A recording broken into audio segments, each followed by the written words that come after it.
Hi friends, அஸ்ஸலாமு அலைக்கும். Welcome to Raifa kitchen.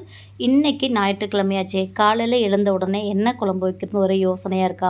டிஃபனுக்கு ஒன்று பண்ணணும், லஞ்சுக்கு ஒன்று பண்ணணும்னு யோசிச்சுட்டு இருக்கீங்களா? கவலையை விடுங்க, உங்களுக்கான ஸ்பெஷல் ரெசிபி தான் நம்ம இன்றைக்கி பார்க்க போகிறோம். இன்றைக்கி செட்டிநாடு ஸ்டைலில் நாட்டுக்கோழி தண்ணி குழம்பு தாங்க எப்படி செய்கிறதுன்னு பார்க்க போகிறோம்.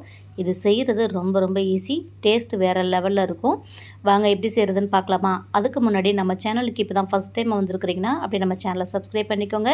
வாங்க இப்போ தண்ணி குழம்பு எப்படி செய்கிறதுன்னு பார்க்கலாம். குழம்புக்கு தேவையான பொருட்கள் என்னென்னு நம்ம பார்த்துடலாம். நான் முதல்ல நாட்டுக்கோழி முழு கோழியாக வாங்கி கட் பண்ணி எடுத்துருக்கிறேன். கொஞ்சம் வறுக்கிறதுக்கு எடுத்துகிட்டு ஒரு 3/4 கிலோ அளவுக்கு நான் குழம்புக்கு வச்சுருக்கிறேன். 1/2 கிலோ அளவுக்கு நான் வறுக்கிறதுக்கு தனியாக பிரித்து வச்சுருக்கேன். இதுக்கு பார்த்திங்கன்னா 200 கிராம் சின்ன வெங்காயம், ஒரு 3-4 தக்காளி, 4 வத்தல் கிள்ளி வச்சுருக்கேன்.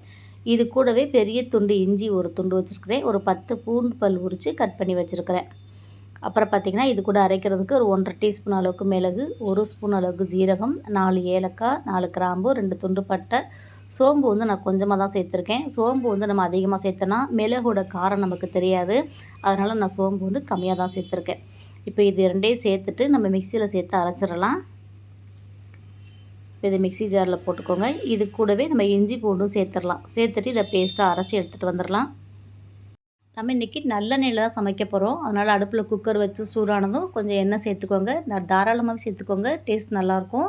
இப்போ அது கூட 2 ஏலக்காய், 2 கிராம்பு, பட்டை சேர்த்து தாளிச்சிருக்கிறேன். அது கூட கட் பண்ணி வச்சுருக்கிற சின்ன வெங்காயம், வத்தலும் சேர்த்துக்கலாம். வத்தல் சேர்க்கும்போது ஃப்ளேவர் நல்லாயிருக்கும். சேர்த்துட்டு கொஞ்சம் நேரம் நல்லா வதக்கி விட்டுருங்க. இப்போ வெங்காயம் ஓரளவுக்கு நல்லா வதங்கிடுச்சு. இது கூட நம்ம அரைச்சோம் இல்லையா, இஞ்சி பூண்டு பேஸ்ட்டு, மிளகு சீரகமெல்லாம், அந்த பேஸ்ட்டு இது கூட சேர்த்துருங்க. சேர்த்துட்டு பச்சை வாடை போகிற அளவுக்கு கொஞ்சம் நேரம் நம்ம வதக்கி விட்டுறலாம்.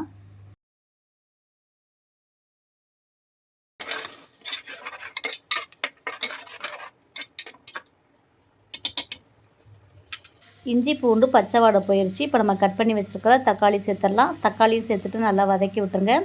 நாட்டுக்கோழி பார்த்திங்கன்னா கடையிலே நல்லா மஞ்சத்தூள்லாம் போட்டு சுட்டு க்ளீன் பண்ணி தான் கொடுப்பாங்க. நம்ம திரும்பவும் கொஞ்சம் மஞ்சத்தூள் போட்டு கழுவிக்கிறணும். நான் நல்லா கழுவி எடுத்துட்டேன். இப்போ இது கூட நம்ம கறியை சேர்த்துடலாம். சேர்த்துட்டு நல்லா பெரட்டி விட்டுருங்க. இந்த மசாலா ஃபுல்லாக அதில் கோட் ஆகிற அளவுக்கு பெரட்டி விட்டுட்டு ஒரு 5 நிமிஷம் நம்ம மூடி வச்சிடலாம். எல்லா பக்கமும் மசாலா ஒட்டுற அளவுக்கு நல்லா இந்த மாதிரி திருப்பி திருப்பி விட்டுக்கோங்க.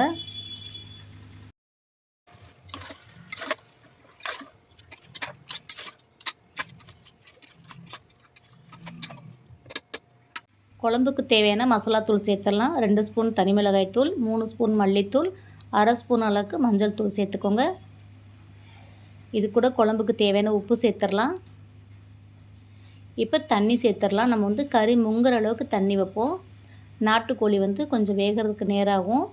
அதனால் நல்லா தண்ணி முங்குற அளவுக்கு வச்சுட்டு விசில் போட்டு ஒரு 3 விசில் வந்ததுக்கப்புறம் நம்ம எடுத்து பார்க்கலாம். நல்லா பிரட்டி விட்டுட்டு குக்கர் மூடி போட்டு விசில் போட்டுருங்க.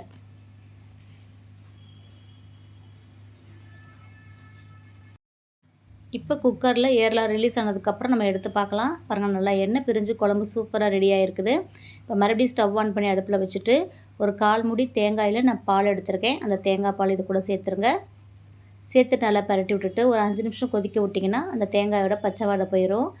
குக்கரில் விசில் போடுறதா நீங்கள் ஒரு விசில் வச்சு எடுத்துக்கலாம். நான் ஒரு விசில் வச்சு எடுத்துக்க போகிறேன்.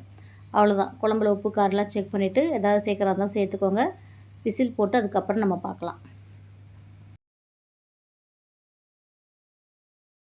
இப்போ குழம்பு ரெடி ஆகிடுச்சு. நம்ம எப்படி இருக்குன்னு பார்க்கலாம்.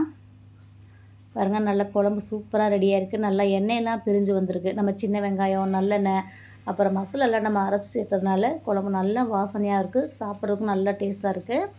இப்போ இது மேலே நம்ம மல்லித்தலை தூவிட்டோன்னா நமக்கு குழம்பு ரெடி. இந்த குழம்பு பார்த்திங்கன்னா இட்லி, தோசை, ஆப்பம், இடியாப்பம் இது எல்லாத்துக்கூடமே சாப்பிட்றதுக்கு செம்மையாக இருக்கும். நான் இன்றைக்கி இட்லி கூட தான் செஞ்சுருக்கிறேன். அதே மாதிரி சாப்பாட்டில் பார்த்திங்கன்னா நெய்ச்சோறு, தேங்காய் பால் சாதம், வெள்ளை சாதம் இது எல்லாத்துக்கூடமே சாப்பிட்றதுக்கு நல்லாயிருக்கும். மதியானத்துக்கு நானும் நெய்ச்சோறு தான் செய்ய போகிறேன். அவ்வளோ தாங்க, நல்லா டேஸ்டியான செட்டிநாடு ஸ்டைலில் நாட்டுக்கோழி தண்ணி குழம்பு எப்படி செய்கிறத நம்ம பார்த்துட்டோம். கண்டிப்பாக இந்த ரெசிபி உங்களுக்கு பிடிச்சிருக்குன்னு நினைக்கிறேன். பிடிச்சிருந்தா நீங்களும் ட்ரை பண்ணி பாருங்கள். இந்த வீடியோ பிடிச்சிருந்துச்சுன்னா லைக் பண்ணுங்கள், நிறையா ஷேர் பண்ணுங்கள். அப்படியே நம்ம சேனலை சப்ஸ்கிரைப் பண்ணாமல் பார்த்துட்டு இருந்தீங்கன்னா ப்ளீஸ் சப்ஸ்கிரைப் பண்ணி சப்போர்ட் பண்ணுங்கள். இன்ஷா அல்லாஹ் இன்னொரு வீடியோவில் பார்க்கலாம். Bye friends. அஸ்ஸலாமு அலைக்கும்.